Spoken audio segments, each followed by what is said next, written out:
तो गाइस आज हम बात करेंगे यूनिट कॉस्टिंग की। जो टर्म यूनिट और सिंगल आउटपुट कॉस्टिंग है, ये एक सिंपल मेथड है जिससे हम किसी भी प्रोडक्ट के कॉस्ट पर यूनिट का पता लगा सकते हैं।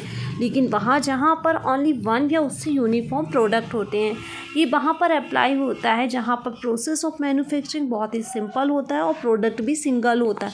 अगर अदर शब्दों में बात करें तो यूनिट कॉस्टिंग सिस्टम उन बिजनेसेस में यूज की जाती है जहाँ पर एक सिंगल या फ्यू स्टैंडर्ड प्रोडक्ट्स बनाए जाते हैं और जो ऑब्जेक्टिव होता है कॉस्टिंग सिस्टम का, to find out the cost per unit of that product. अगर यूनिट कॉस्टिंग के फीचर्स की बात करें तो 4 टाइप्स के फीचर्स होते हैं। जैसे हम बात करेंगे determining cost of products, preparation of cost sheet, third one calculation of percentage and fourth one is guide to management. So one by one इसको डिस्कस करते हैं।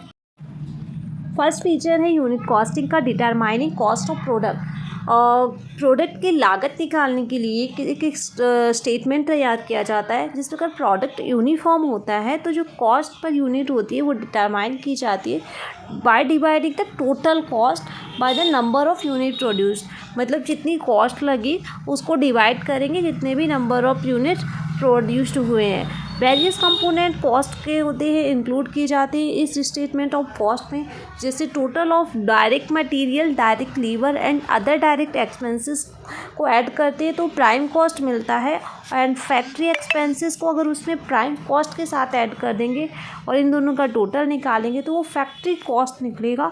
और अगर फैक्ट्री कॉस्ट में ऑफिस एंड एडमिनिस्ट्रेटिव ओवरहेड को जोड़ेंगे तो वो कॉस्ट ऑफ प्रोडक्शन निकलेगा। और कॉस्ट ऑफ प्रोडक्शन में सेलिंग एंड डिस्ट्रीब्यूशन ओवरहेड जोड़ेंगे तो वो निकलेगा टोटल कॉस्ट। और डिफरेंस अगर टोटल कॉस्ट और सेल्स के बीच में बात करेंगे तो वो हमारा होगा प्रॉफिट।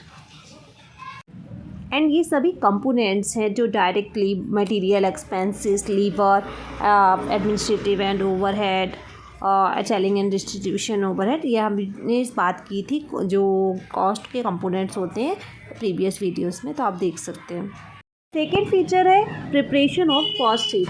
जो कॉस्ट शीट है एक स्टेटमेंट है कॉस्ट का जो प्रिपेयर किया जाता है ये शो करने के लिए जो वेरियस एलिमेंट्स हैं कॉस्ट ऑफ गुड्स के, जैसे कि prime cost, factory cost, cost of production and total cost, इन सभी को शो करने के लिए ये प्रिपेयर किए जा सकते हैं मंथली, क्वार्टरली, हाफ ईयरली और ईयरली। जो कंपैरेटिव फिगर्स होते हैं प्रीवियस पीरियड में जो परफॉर्मेंस थी उनको भी यहाँ पर मेंशन किया जा सकता है, जिससे एक बेहतर असेसमेंट प्रोवाइड किया जा सके बिजनेस को प्रोग्रेस करने के लिए। थर्ड फीचर है calculation of percentage.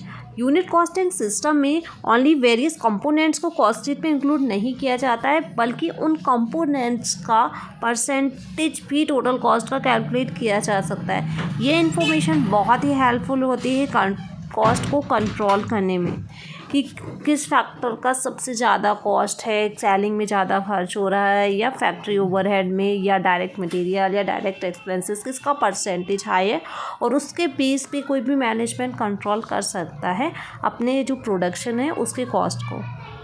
Fourth feature है गाइड टू मैनेजमेंट। मीन्स ये यूनिट कॉस्टिंग मैनेजमेंट को गाइड भी प्रोवाइड करता है फॉर फिक्सिंग सेलिंग प्राइस और कोटेशन ऑफ टेंडर्स, क्योंकि इससे पता चलता है कि हमारी प्रोडक्ट का क्या कॉस्ट है, तो सेलिंग प्राइस फिक्स करने में ये बहुत ही हेल्पफुल होता है मैनेजमेंट के लिए। अब बात करते हैं application of unit costing. Unit costing system है उन इंडस्ट्रीज में हेल्पफुल है। पहली इंडस्ट्री है जहाँ पर सिंगल प्रोडक्ट्स और कुछ few varieties of the same products बनाए जाते हैं जो उसके साइज, शेप या क्वालिटी में स्मॉल वेरिएशन हो। एंड सेकेंड टाइप की इंडस्ट्रीज होती है जो प्रोडक्शन यूनिफॉर्म होता है और कंटिन्यूस होता है। ये जैसे कि इस टाइप की इंडस्ट्रीज की बात करें फॉर एग्जांपल जहाँ पर यूनिट कॉस्टिंग यूज किया जाता है, cement industry, steel, sugar, bricks and paper manufacturing industry. So I hope ये आपको क्लियर होगा। यूनिट कॉस्टिंग बहुत इंपॉर्टेंट टॉपिक है। So thank you for watching this lecture.